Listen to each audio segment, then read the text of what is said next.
think that's something I need to like rant about, like while I'm driving or something. Just be like, you know what? This pisses me off. Do it. All right.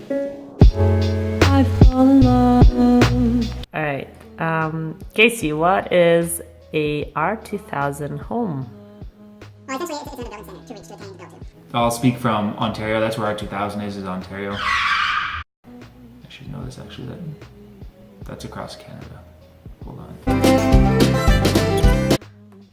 Go. You can ask me again. Oh. Casey, what is a R-2000 home? R-2000 is just another building standard to build. I shouldn't say just another. It's a building standard to build to.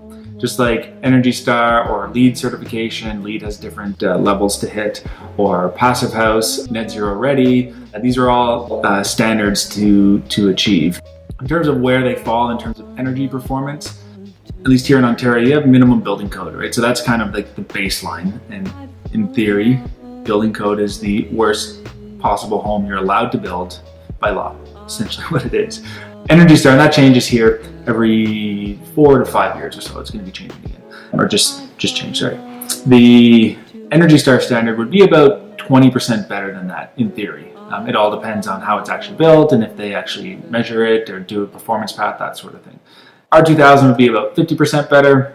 Passive House would be about 80 to 90% better. And then LEED certification kind of lands in between there because it's based on points, it's not just based on performance. The LEED would actually be, for example, you'll get points being close to a bus stop or not having parking spaces if it's a commercial building, that sort of stuff.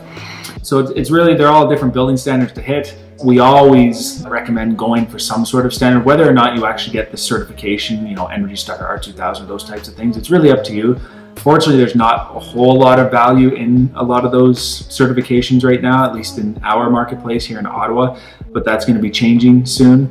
But ultimately, if you want to have a healthy, comfortable home, you want to set a standard, and then you want to make sure that you're measuring that as you're going to make sure that you're actually going to hit it. But you didn't answer the question. What's an R-2000 home? It's another building standard. Because they asked you what's a passive home, and then you answered that. I think it's different than a passive home, right? So what's the difference between a passive home and an R-2000 You're home? just hitting different performance standards. I see. Okay, cool. It's a different set of criteria.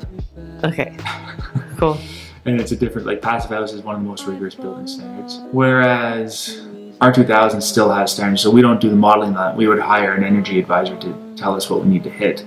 But it's just going to be a different set of performance standards that needs to be hit. Cool. I fall in love too easily.